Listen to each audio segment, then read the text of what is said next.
Hello, everybody. Welcome back. This is Deborah Owen, and I am very excited to be able to introduce you today to Hiten Shah. And he is one of the founders of Crazy Egg and KISSmetrics. And Hiten, welcome today.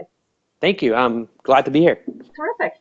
Um, for a lot of the people who are educators, they may not be quite as familiar with some of the work that you've been doing. And I was wondering if you could just give us a little bit of a history from how you from where you started to how you got to where you are today, just so that we have some background. Yeah, absolutely. So I'm an entrepreneur. I like to say I don't know any better. And the reason for that is since I was about 5 years old, my dad told me to be an entrepreneur. He's a physician, and I think he just wanted something better for me, in his opinion. And one of the thoughts he had was basically your possibilities are endless if you're an entrepreneur and you're focused on creating things out of nothing, Wow. and being able to grow them. And so obviously, since I was 5 years old, lots of stuff happened. Went to high school, went to college. I started a whole bunch of businesses. But the most recent and interesting stuff that's relevant to this conversation is that in 2003, I graduated from college and started basically an internet marketing company. And we were, one of the first companies to get really into social media. We actually started out doing search engine optimization because that was one of the biggest marketing channels, which is basically the idea that you can sort of rank higher in Google and help companies do that. Mm-hmm. And from there, we started expanding into social media once we started seeing things like dig.com, Delicious, Stumble Upon, and then now Twitter Mm-hmm. and even Facebook come around, and people being able to sort of utilize those platforms both personally and professionally. Mm-hmm. And from there, what we realized is we always wanted to build software and build sort of more scalable revenue streams, as I'll call it. And so we started building software. And both my companies, both Crazy Egg and KISSmetrics, are quite different, but they're both analytics tools. And what I mean by that is, and what that means is basically they help businesses understand customer behavior. Okay. Okay. And yeah, can you explain a little bit of the difference? I was looking at them earlier today, and it might be easier for our listeners if they understand the difference between what Crazy Egg is trying to do as opposed to what KISSmetrics is trying to do. Yeah, absolutely. So Crazy Egg is essentially a tool that helps you see where people are clicking on your web pages. So it gives you sort of what we call a heat map. So real easy to understand, simple to use visualization about where people are clicking on your web pages, whether it be your home page, your product pages, your course listing pages, whatever it may be. We just give you a visual representation. And one of the reasons is the problem that we saw was that because of things like Google Analytics, which most people know about now, Mm-hmm. and it's a free analytics offering by Google, people are really into analytics and want to understand data, but not everyone is analytical, meaning not everyone is a numbers person. Right. Obviously, math teachers are, but in general, not everyone's like that. And so we wanted to provide something visual, because even a math teacher or a sociology teacher could both understand sort of where people are clicking on a web page if you gave them a visual representation and like a heat map where it was hot and cold, where people are clicking, where they weren't. So that's what Crazy Egg is. Mm-hmm. And then with KISSmetrics, it's more designed around helping you understand sort of what your customers are actually doing. So let's say, they are signing up for your newsletter, and then they're opening a bunch of emails, and then they're buying something from you. The whole idea of KISSmetrics is to help you understand that sort of customer life cycle of everything they're doing, from where they came from to all those different things they do, all the way to what we would call like their lifetime value. So did they purchase once? Did they purchase twice?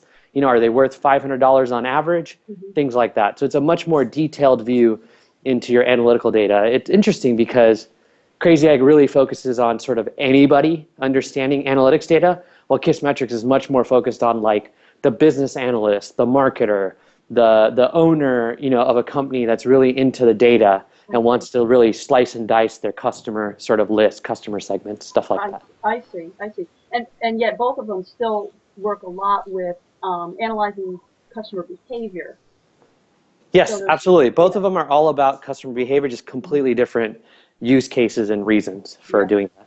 Well, and that's kind of funny too because teachers obviously are always trying to figure out their customer behaviors too. If you look at if you look at students as customers, I mean that's obviously something that they're trying to figure out. So um, Yeah, it's absolutely. it's an interesting analogy. So this is interesting. How would you describe the problem that you're trying to solve? I mean, when you are an inventor or a creator, you're trying to solve a problem, right? How do you go about figuring that kind of thing out? Yeah, that's a great question. The way I like to think about it is that, most people when they think of ideas, even all the way from like my own ideas for starting new companies or building what I would call a product, all the way to even, just to get more contextual, even an idea for a lesson plan, Hmm. right? What I like to do is really try to figure out what is the problem that I should solve.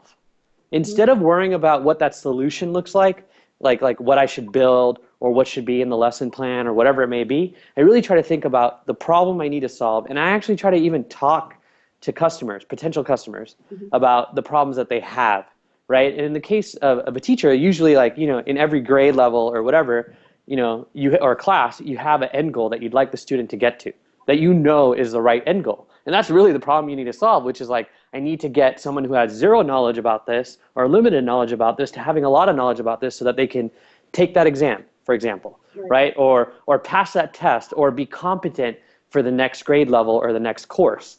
And so in that context, I always try to think about, well, I have an end goal, then I have problems. How do I get to the core problem? And how do I actually make sure I'm solving the right problem? So it might be that, I think the problem is X. Hmm. Like the problem is that, you know, um, people don't really understand World War II history. I might think that, right, if it's a history class and that's my goal, but it might become something completely different. Like the way that that most of my students would like to learn World War II history is actually visual, not audio, Hmm. right? So then if you build an audio solution to sort of teaching people, then it's not going to work. And I've seen this, and that's an analogy because I want to try to make it related, but at the end of the day, I've seen this happen all the time. Because people get into solving a problem or creating something with the idea that other people have the same problem that they have or that they perceive, which is usually not the case. You have to Right. make sure other people also have the problem. Okay. So let's say we were going to have, say, a class of students. Perhaps maybe they're going to be doing a project. Let's say we're trying to introduce them to some social media skills, and they're going to be solving a problem maybe for a local business. Then what kinds of ways would you suggest a group of students to help that local business in order to help them solve that problem?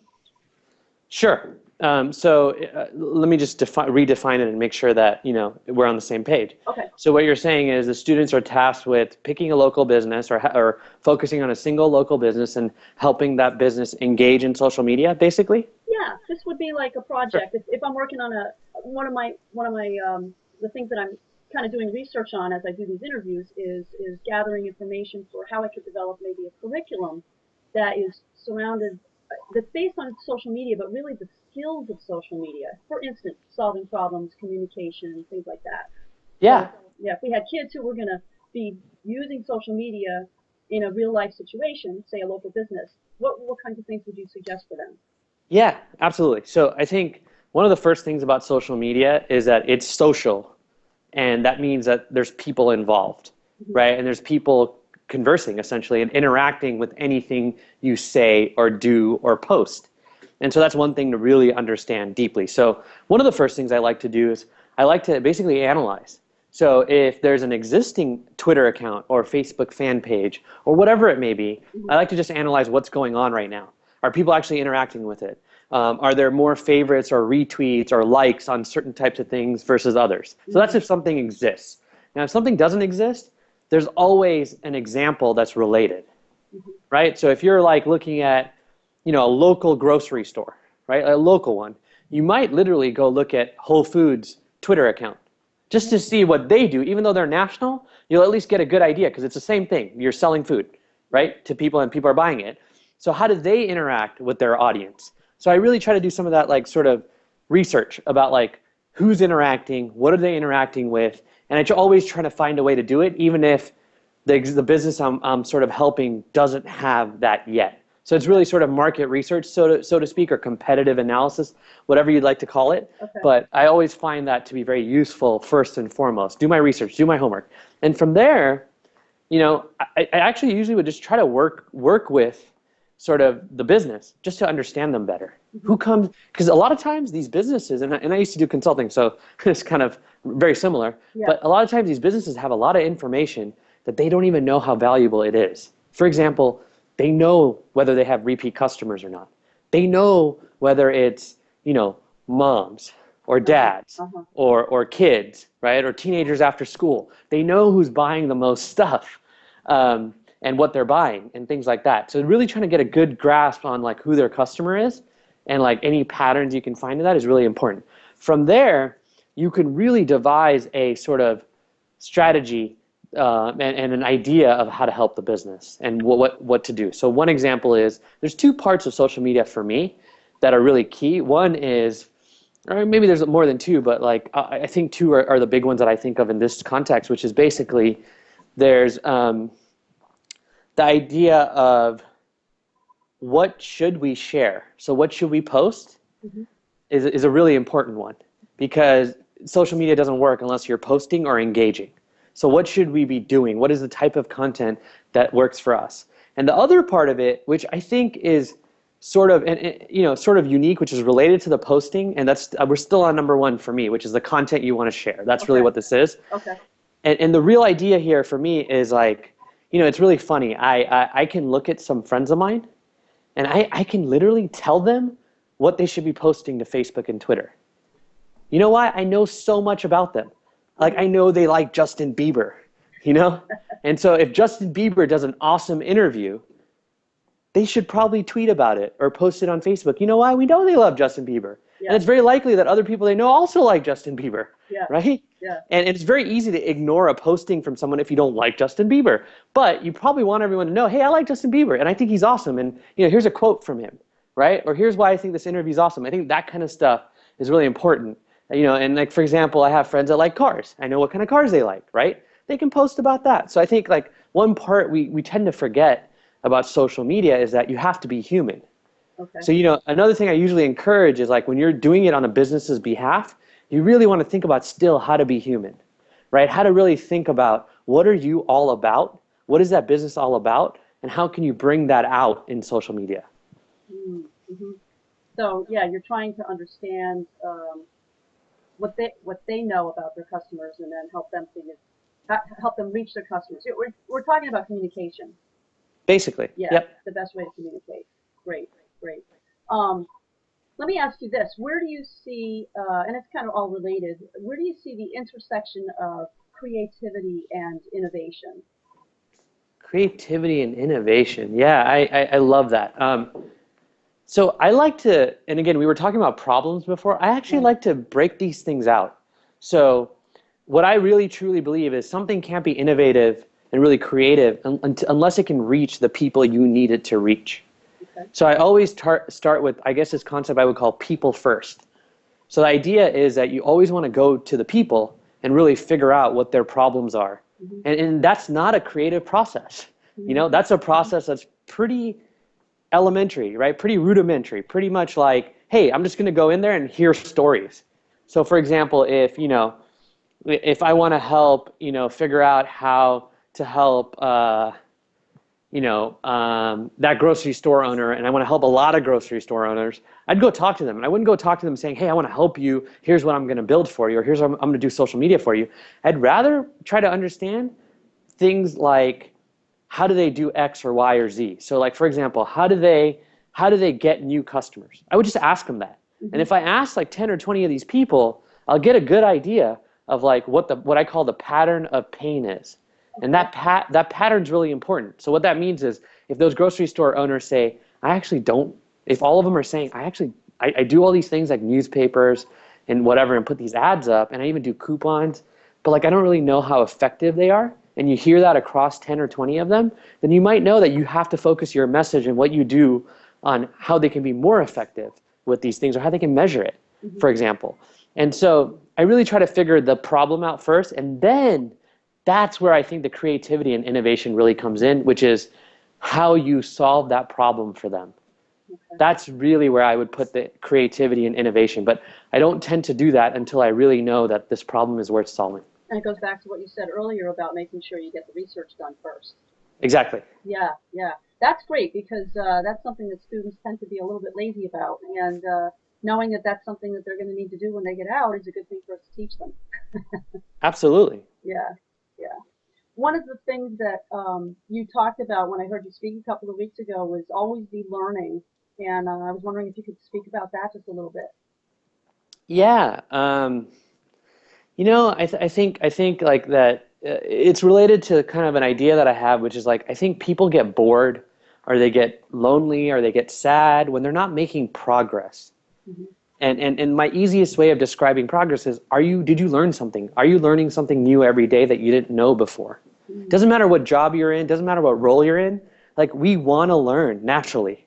I don't mean like necessarily the school type of learning and like the Right, homework and right, all that, because obviously some people don't like homework. right. Of course. Who does? I actually, yeah, I'm not really sure who does, but Yeah. but it's really like framing it around learning. So for me, whether it's my businesses or my personal life, I always want to be learning, right? Like, if I can even come home from work and learn something new, or have my kid who's only 3.5 teach me something, right? That's when I get the most joy, Yeah. right? Even if it's just what he ate or how he thought about something, because that's how I'm learning about him, Hmm. right? In Hmm. the same way, I always want to learn about my business. I always want to learn from anybody I meet, and sometimes some of my friends are kind of annoyed with me sometimes, because when I'm kind of bored and we're just hanging out, having dinner or something, I really like to have constructive conversation.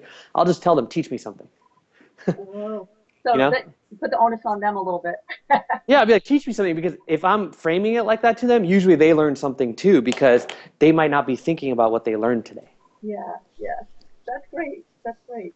Um, Let me ask you this. What do you see are some of the benefits of learning to use social media? What would be some benefits? And Yeah, using it well. yeah, I think, yeah, all my businesses, Crazy Egg, KISSmetrics, they're all based on actually acquiring customers through social media. So Hmm. that's our biggest way of attracting customers and getting them to our sites and buying our products and things like that. Right. And so to me, in general, I think because there's new social media, what we can classify as social media things coming out all the time, Hmm. I think it's really critical for literally every human being, if they have access to the internet, to be able to understand how it works and understand how to actually have digital communication successfully. Hmm. Whether it's email, or even, that's a good start, because like, Right. there's a lot of, for example, in text communication in general, even like text messaging, right? Yeah. But that's one to one. That's a little bit easier to clarify yourself, and you'll know the person usually. But when it comes to social media, it's like you're putting something out there. You're almost putting yourself out there, Right. right? And so the main thing I would say, the main reason to do it is because it's kind of the way that things are going to be, whether you like it or not. And so figuring out your way of engaging is critical. I mean, I met someone actually just yesterday, and he's a young guy. He's actually a programmer, and he has no Facebook, no Instagram, no Twitter. And I asked him why, and he's like, "Look, I met you for the first time today, and I met him in passing through a mutual friend. Hmm. They work at the same company." And he's like, "I don't want to know all about you when I meet you again accidentally or whenever in a month. I don't Uh, want to know that. I'd rather build my interactions offline." And the reason I bring up that example is I'm impressed by his sort of very deliberate and sort of natural way of thinking about it. yeah. But to me, if you're not like him, which most people are actually not like him, they'd like to know about the people that they know, Yeah. right? They'd like to know more about them. And engaging in social media, even just looking through it and knowing about these people, can be very, useful to you, or it can be something that gives you some kind of joy. Hmm. Hmm. And I think with the the way the world is becoming smaller and smaller due to our digital ability to get a hold of almost anybody almost instantaneously, it's really important to be able to know how to use that stuff and use it well. And that's one of the things that kids often do is they use it, but they don't use it well. So one of my goals is to be able to teach them to use it well so that they can carry those skills with them as they go into the workforce and as they communicate with people in their daily lives. So, Yeah, I really feel like it's a really easy, low friction way to learn how to communicate digitally, which many of us are just not very good at. yeah. Yeah. Well, I would like to just end with one of the messages that seemed to be really prevalent when I heard you speak a couple of weeks ago, and that is really helping people. And I know you can do that person to person, you can do that online. If you could just talk a little bit about your thoughts behind that, I'd love to have you share with that. Yeah, absolutely. So I have a quote in the bottom of every email I send. So it's part of my email sort of signature. Hmm. And the quote is by a famous salesman named Zig Ziglar. Hmm. And I know you heard this, but I'll repeat it for your audience. Yeah. Basically, the quote is, he said, you will get all you want in life if you help enough other people get what they want.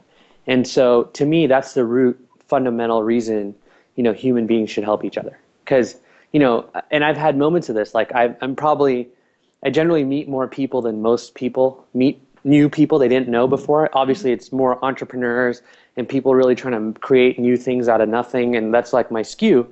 And I meet new people every day, and sometimes I get the feeling that like, hey, this is work, or this is frustrating, or why am I meeting all these people? And then all of a sudden, within the next day or something amazing happens just because of some random encounter I had, or somebody I helped who intros me to someone else that's amazing that can be helpful to me right now, even Okay. though that first person wasn't. And I think as you sort of start reading about a lot of these other people that are talking about these kind of things and talking about being an entrepreneur, talking about the way the world is today, you'll notice the same trend. You'll notice the same pattern, which is that serendipity and that idea that you're just sort of I call it collecting people in a way, Okay. and that just helps you.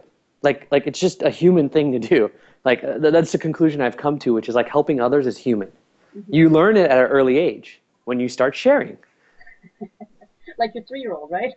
Yeah, my 3.5-year-old, like I got to teach him how to share and help other people or whatever, because like he even tries to help mommy with this, that, and the other, because he wants to get involved and be relevant, right? I guess for lack of a better word. Right. And so Right. so to me, I think it's something we learn. We learn it at a young age. We're pretty much born with it, right? Because you can't really live life alone. Actually, I like that, Heat, and I like that idea of being relevant. Um, and maybe that's kind of what's at the core of it, or at least part of what's at the core of it. I like that a lot. That's good. And I think the other way you can look at it too is paying it forward. That's certainly a big part of it. Somebody helps me, and I'll pay it forward to help somebody else. So yeah, that's great. Thank you very much. Absolutely. Well, I really appreciate having you spend a few minutes talking with us about this, and I hope that our audience got as much out of this conversation as I did. So thank you so much for being with us today. My pleasure. Okay, thank you very much.